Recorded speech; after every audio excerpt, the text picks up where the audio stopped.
bilang warung kopi. Tapi ada beberapa teman-teman di dunia berkopi menyatakan bahwa ini specialty kopi.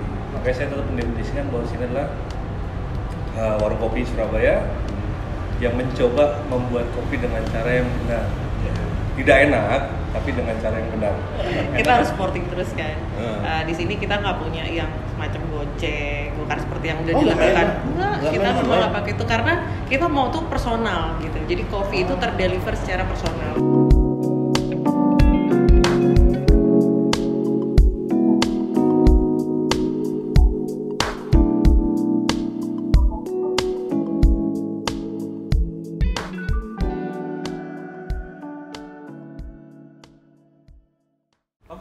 Tiba-tiba saya menyerah, produk apa yang saya keluarkan? Tiba-tiba sang partner saya di sini menyatakan, gimana buat kopi susu? Wais, bahasa saya cuma satu, murtad saya ini.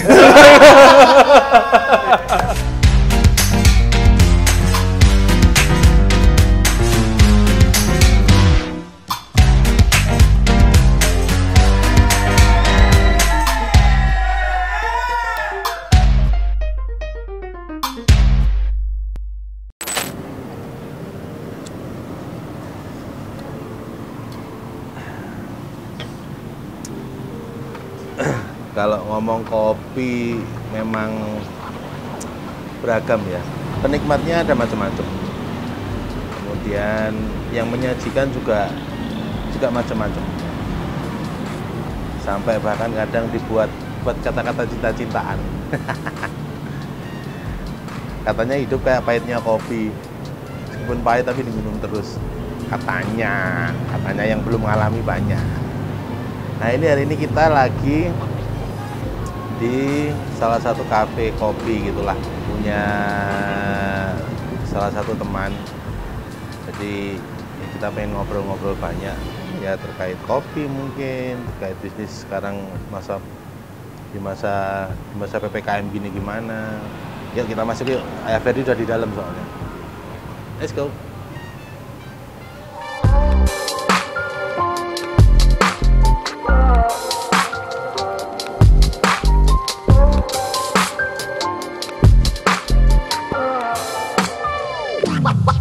Halo Fer. Aduh, asik ya tempatnya. Hah? Iya. Ada jeruknya, ada orange-nya. Ini kafenya temennya Ferdi. Dia ini salah satu UKM di bidang kopi dia ya. Iya. Kebetulan kopi juga sudah belajar barista ya. Jadi kualitasnya juga lumayan untuk kopi. Dia ini enak banget tadi. Yeah. Jadi apa? Seger. Kayaknya nanti yang punya lagi banyak tamu. Iya. Di sini kita sambil nunggu, kita ngobrol-ngobrol sama yang punya. Tapi nggak harus kopi, cuma ini kopi namanya mixologi tadi bilang. Kita ngobrol lagi ya. Iya. Mixologi itu apa juga? Jadi olahan kopi itu memang macam-macam banget. Nggak cuma kopi yang asli, bahkan ada arabica, ada robusta. Sekarang malah ada rasa jeruknya gini, asik banget. Oke, sambil kita nunggu ya, kita minum-minum dulu.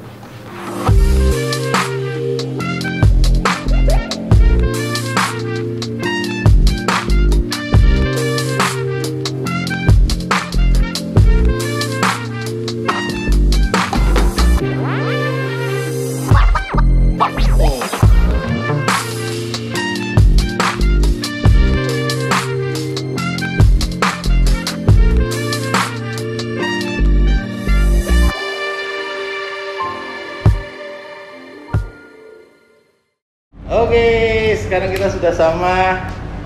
Coba diperkenalkan, Mbak Putri. Mbak Putri sama Mas Agung. Mas Agung. Ini beliau berdua ini yang punya. Iya Mas. Ownernya. All in. All in. Ini kita buka atau gimana nih? Oh iya kita buka ini. Oke, saling kenal, biar saling mengenal. Iya. Mungkin kita harus mengupas ini kan. Iya. Pertanyaan pertama dari saya dulu ini. Konga itu artinya apa, Mas? Ini harus ditanyakan dulu biar kalau nggak kenal nggak sayang nanti kan. Harus dengan ownernya langsung. Kayaknya penuh dengan filosofi kayaknya ini namanya ini sepertinya. Konga kita ambil dari bahasa literasi dari Jawa. Oh. Sebenarnya bukan Jawa Sanskerta banget sih, lebih pada Jawa ngapak sebetulnya. Oh, Ya. Jawa Tengah berarti ya? Ya. Oh, Kongah berarti kuat. kuat. Betul. Doa. Nah, cuma kadang-kadang kita plesetkan menjadi kopi tengah. Oke. Ya, karena memang ini kita posisinya ini ada di Surabaya Tengah. Tapi di ujung sudut sekali kalau di dalam petanya. Jadi artinya kuat ya Mas ya? Kuat, betul. Kongah itu kuat. Biasanya nama itu jadi doa ya. Doa ya. Ini kan kalau saya lihat kan produknya kopi ya. Betul. Kalau bahasanya kopi itu kan sekarang sudah lagi happening. Yang berbeda dengan kopi lain ataupun produk lain apa mungkin bisa dijelaskan? Kongah sendiri secara keseluruhan memang kita kepada basically kopi ya. Kita memang saya pribadi maupun Mbak Putri sendiri sempat mengenyam pendidikan di dunia perkopian. Kita di Bandung juga. Sama. Ikut, Cuma nggak Atau sedalam. ketemunya di sana? Tadi bocoran. Sebetulnya saya dengan Mbak Putri berbeda jauh. Iya. Saya bukan pengopi dahulunya. Ya, saya 8 tahun nggak pernah kenal kopi. Oh iya? Ya, hingga suatu ketika kami bersandar di daerah Bali ya, di Iya. Ubud ya, ini ngopi. Saya nggak kopi Pak. Tiba-tiba saya disuguhkan sebuah metode satu namanya balancing sifon. Balancing sifon. Balancing sifon. Menarik ini. Balancing sifon itu kalau di yang di sana ya digunakan itu balancing sifon dari Thailand. Sehingga saya rasakan sebuah rasa yang lain daripada kopi yang lainnya gitu. Yang notabene kopi saset ya. Saya nggak boleh nyebut nama merek kan. Kopi saset gitu. Kopi industri. Nggak, kopi industri. Oh, saya juga masuk kopi industri Pak. Oh iya dong? Iya, saya masuk kopi Tapi industri. dihilir ya. Tapi Ini gini, kopi industrial kopi kan terlalu udah terlalu global ya. Iya. Sebenarnya kalau kita bedah satu persatu, kopi industrial itu sama yang kita lakukan. Kopi shop, ya kan, kafe itu kopi industrial maksudnya. Iya. Itu sudah masuk industrial kopi. Itu bukan industri yang Karena ada beberapa kategori orang menyatakan warung-warung ini, saya bilang warung-warung kopi. Tapi ada beberapa teman-teman di dunia berkopi menyatakan bahwa ini specialty kopi. Makanya saya tetap mendefinisikan bahwa sini adalah warung kopi Surabaya yang mencoba membuat kopi dengan cara yang benar. Tidak enak, tapi dengan cara yang benar. Enak kan enak itu relatif. Disiplin kopi lah gitu. Disiplin knowledge. Karena memang apa namanya, olahan kopi itu kan macam-macam ya Mas. Mulai Betul, dari betul. yang kopi beneran sampai Betul. yang kopi unjuan. Betul. Yang Betul. biasanya ini yang paling Iya. laris biasanya. Iya betul, Iya. betul, betul. Banyak, tapi Betul. kayaknya di sini yang lebih ke arah ya itu tadi kalau Mas Iya. Agung bilang kan diolah dengan benar. Basic espresso, Iya. basic espresso. Kenapa Mas milih ke sana? Karena kan ya mohon maaf Mas, biasanya kadang-kadang yang begini nih kan secara Importnya besar ya. effortnya, Betul, Pak, ya. effortnya gede, anginnya kecil lah. Betul, betul. Jadi kalau olahraga itu udah ngos-ngosan tapi Betul, gitu. betul. Dengan yang ini kan kadang-kadang ya kita tahulah jadi industrial banget gitu. Betul, Nah, betul, ini betul. kenapa kok milih ke sini? Kalau saya bilang begini konsepnya Pak ya, bermulai dari yang susah pasti akan mudah menghadapi hal yang lebih mudah lagi daripada susahnya itu. Karena kalau saya belajar yang lebih mudah dahulu, untuk membuat effort seperti ini kopi agak sulit Pak. Karena perawakan kopi saya bilang walaupun kopi kekinian ya kita bicaranya, kalau bikin espresso base-nya tidak benar, tidak baik, ini yang membawa dampak selanjutnya gitu ya. Artinya apa? Satu case beberapa contoh karena membuat kopi espresso apabila tidak benar dampaknya kepada asam lambung Ya. atau hal-hal yang lain ya. Ya, karena sih kita nggak paham. Saya ketemu bapak, ketemu mas ini atau ketemu yang lainnya, kondisi fisiknya seperti apa? Kopi kalau kita bicara memang sedikit banyak sisi negatif, ada juga sisi negatifnya. Tapi positifnya juga banyak. Iya. Ya kan? Sebenarnya setahu saya memang malah kopi itu malah banyak ininya sih ya, banyak apa? Banyak positifnya. Betul. Apa namanya? Asalkan bikinnya benar. Betul. Karena Positif COVID aja. Jadi saya ada beberapa kopi sebenarnya saya contoh. Ada beberapa kali kalau orang-orang udah ngopi di sebelah saya itu pasti saya beritahu. Nah, mengidentifikasi seperti apa sih kopi yang sudah expired date gitu. nah, itu bisa diidentifikasi ya? Mas? Bisa kalau itu. Bisa, sangat bisa sekali. Dari baunya? Dari aroma bisa terlihat mana yang freshness gitu kan. Iya. Ini Itu jelas sekali. Itu hal-hal yang sangat basic. Dasar sekali. Terlihat sekali aroma yang akan tercium di sana. Tadi ada yang menarik Mas, jadi poinnya ketika sebenarnya malah yang belajar duluan atau yang paham duluan kan Mbak Putri ya, tentang kopi sebenarnya. Betul. Suka kopi. Oh, suka kopi. Sebenarnya mimpi tentang Kongas dari sudut pandangnya Mbak Putri itu seperti apa mimpinya ke depan? Kalau saya dulu sih simple Pak. Yang penting saya pengen pulang kerja, pengen ngopi sendiri kayak di rumah. Gitu, Anytime saya pengen kopi ada. Ternyata yang dipikirin saya bener Mbak. Ibu-ibu kok pengen bikin kopi, suaminya aja suruh belajar. Kalian bikin tempat kopinya. Ternyata bener loh. Ada nggak Mas apa ya? Mungkin pengalaman dari pelanggan yang cukup unik atau biasanya yang ini kan sudah punya ciri masing-masing misalnya. Yang sana sukanya diapain? Sudah hafal bahkan ya? Oh, Iya, kalau dia datang sharing sebenarnya. Jadi 3 tahun berdiri ini, memang 1 tahun ini saya tinggal sama Mbak Putri. Jadi kita coba serahkan pada barista-barista di sini. Di tahun pertama. Di tahun kedua baru kita menemukan sebuah flow di sini. Akhirnya di sini kita belajar ya. Di tahun pertama itu kita baru belajar. Kita bulan setahun ya baru ini ya. Iya. Artis gitu ya. 11 bulan. 11 Tepat 11 bulan di November kita. benar-benar newbie banget Ya. pada saat itu. Kita Sebenarnya pasrah bicara di langsung sini ya. barista gitu. Jadi kita malah di saat 1 tahun pertama kita punya banyak barista, kita nggak paham sekali dengan Itu ya banyak fatal sekali. Kita banyak hunting daerah tempat dari Jogja, Jakarta, Bandung selalu jalan, Bali, Lombok. Kita hunting soal kopi itu. Tiba-tiba kita ketemu sebuah tempat di Jogja ya. Saya rasa banyak yang tahu kok itu. Namanya Klinik Kopi, saya sebutkan di sana. Dihandle oleh suami istri dari hulu sampai hilir. Hulu hilirnya kedai maupun hulu hilirnya dunia perkopian. Jadi sangat kompleks sekali dan mereka bisa struggle sampai saat ini. Bahasa kerennya artisan. Betul, memang sebenarnya artisan kopi, kami memang artisan kopi. Tapi iya. kami hapus karena terlalu kalau kutip ya kan terlalu eksklusif sekali kalau dibilang artisan kopi. Mas, ini kalau ngomong di step bisnis ya, kadang-kadang yang artisan itu kan agak susah besar, Betul. secara money mungkin, secara profit mungkin agak susah besar karena kayak tukang cukur misalnya. Betul. Kalau nggak dipotong sama Pak Ferdi misalnya, tidak. orang nggak mau gitu. Betul. Kalau nggak dibikinin kopi sama Mas Agung, Ya. nggak mau. Betul. Jadi sudah terjadi. Soal begitu gimana Mas? Kembali kepada apa yang menjadi apa ya? Effort awal mungkin Nah, ya. seperti itu tuh. Sulit ya kalau saya bicara soal industrial, karena saya belum ketemu industrial. Sekalipun pernah megang 1-2 kedai, akhirnya saya lepas lagi. Karena sisi idealisme saya lebih tinggi daripada industrialnya rupanya. Terlalu idealis ya. Iya. Kalau ngomong secara bisnis, ini kan pandemi udah hampir 2 tahun nih Mbak sebagai Menteri Keuangan nih. Apa Mbak yang dilakukan biar bisa tetap bisa berdiri gitu? Kita harus supporting terus kan. Di sini kita nggak punya yang semacam Gojek, bukan seperti yang udah dilakukan. Enggak, kita memang nggak pakai itu karena kita mau tuh personal gitu. Jadi kopi itu terdeliver secara personal. Contoh, Ayah Haswin nggak suka kopinya terlalu banyak, nggak suka kopinya terlalu pahit atau manis gitu ya. Ayah Pedi beda lagi. Nah itu yang saya touching. Alhamdulillah dengan itu akhirnya pelanggan mengenal kita dengan personal.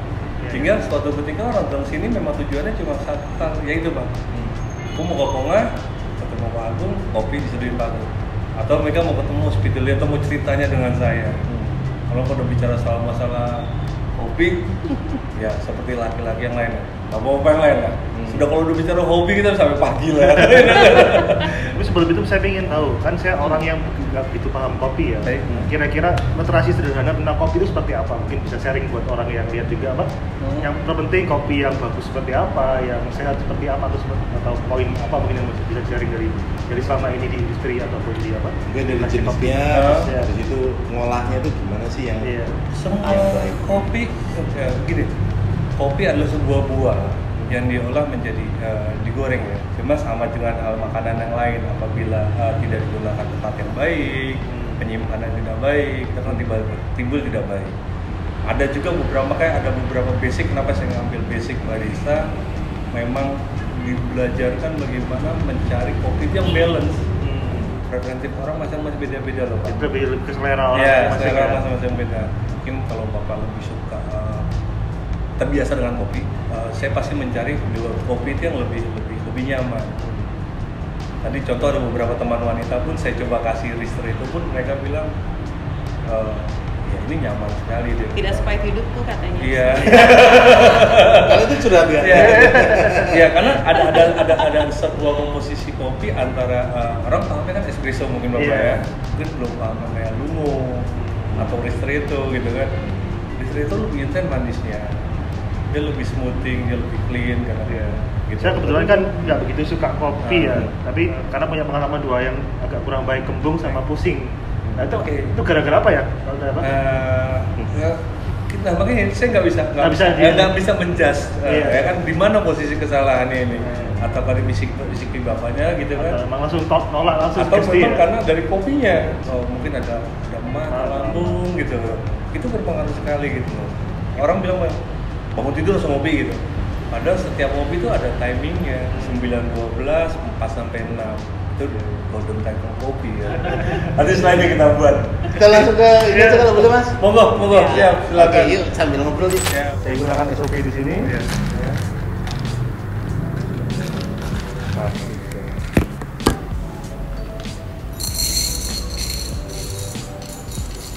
Ini saya lakukan untuk pressing dulu.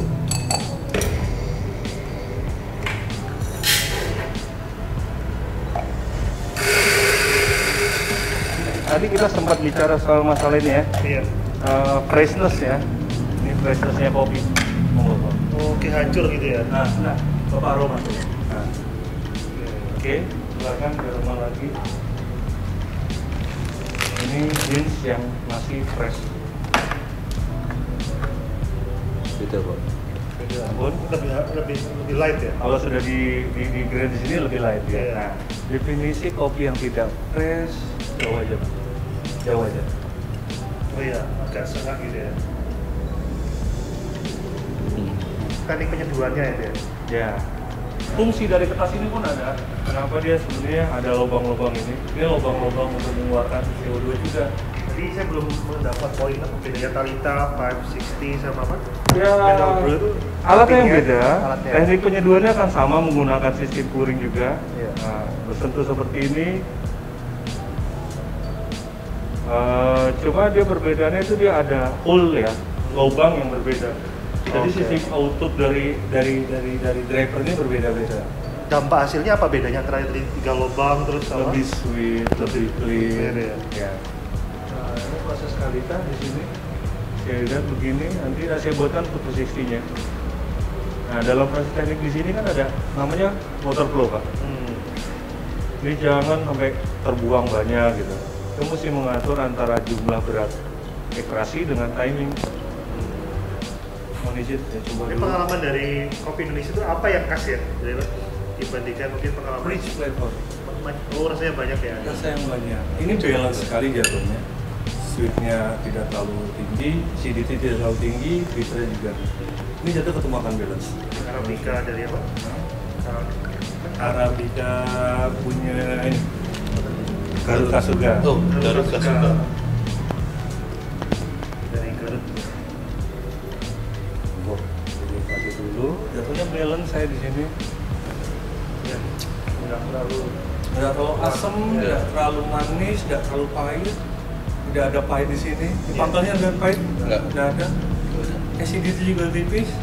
Iya, ada Iya. sedikit. Dikit sekali, nggak terlalu tebal lah di sini. Jadi kayak mirip-mirip agak kayak teh malah. Nggak teh? Iya. Black tea ya? Iya kan ya? Gua bisa ke black tea-nya. Jadi kita ke black tea. Iya. Agak ada rasa tehnya. Ya, nanti kita lihat lagi kondisinya. Setelah 4 menit dia akan berubah lagi. Oh gitu. Apakah asamnya akan tinggi, atau Oh. sweetness-nya lebih tinggi, atau bitternya lebih keluar.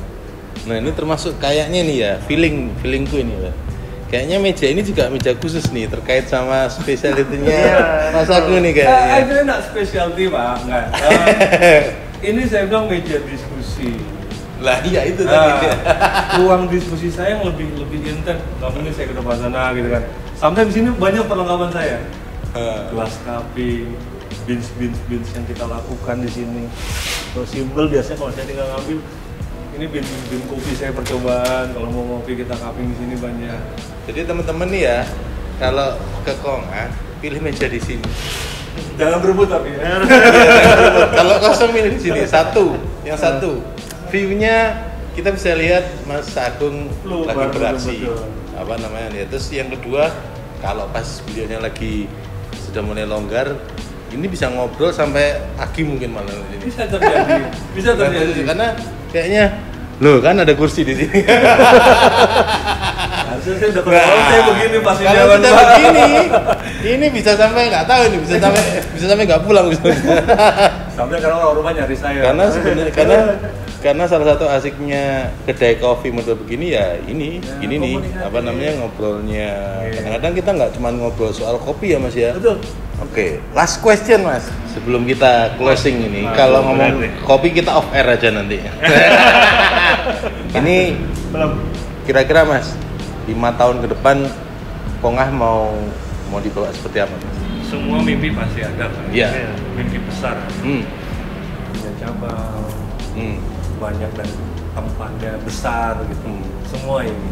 Tapi yang saya cuma inginkan satu, sekalipun itu terjadi, bagaimana mempertahankan yang ini yang sudah terbangun saat ini. Kedekatan personal dengan pelanggan gitu ya. Produk yang akan dikeluarkan, terus hospitality-nya terutama ya. Produk kita sampaikan. Kayak begini sebenarnya bentuk campaign-nya. Bentuk campaign terhadap kopi. Nah, saya berharap suatu nanti Kongah 1, 2, 3 ada. Ya ini akan jaga. Ini menarik sebenarnya secara industri ya. Jadi kita nggak ngomong hanya masalah digitalisasi saat ini yang lagi rame, tapi masalah specialty layanan masih jadi hal yang sangat signifikan, paling penting untuk customer. Jadi di semua industri mungkin nggak hanya di kopi, tapi di semua hal. Jadi ini menjadi poin juga buat kita untuk menjaga layanan dan kualitas dari produk itu. Saya nggak berpikir soal masalah rambutan, bukan soal masalah produk, harga, spesialty atau bukan spesialty, tapi saya cuma apa Pak? Dari begini ada sebuah hubungan, hal yang positif yang terjadi, gitu yang saya ingin sampaikan. Kalau bicara soal masalah pendapatan rezeki kan ada semua ada. Tapi kita nggak tahu tiba-tiba saya menyerah, produk apa yang saya keluarkan. Tiba-tiba sang partner saya di sini menyatakan, gimana buat kopi susu? Wais. Bahasa saya cuma satu, murtad saya ini. Tapi mau boleh buat saya bilang oke lah. Oke, survive. Ternyata terbukti semua itu. Berat tapi ya masih. Ya semoga lah. Ya kan mesti yang dilakukan. Semoga bisa prosesnya juga bisa pandemi ini berakhir ya Mas, secara bisnis bisa lebih jalan lagi. Betul. Oke Mas, terima kasih banyak Mas Agung, Mbak Koca, terima kasih banyak. Sama-sama. Sukses. Semoga semakin kuat sesuai dengan harapannya. Amin. Namanya semakin kuat. Terima kasih teman-teman. Jangan lupa di subscribe, main-main ke sini. Instagramnya apa namanya Mas?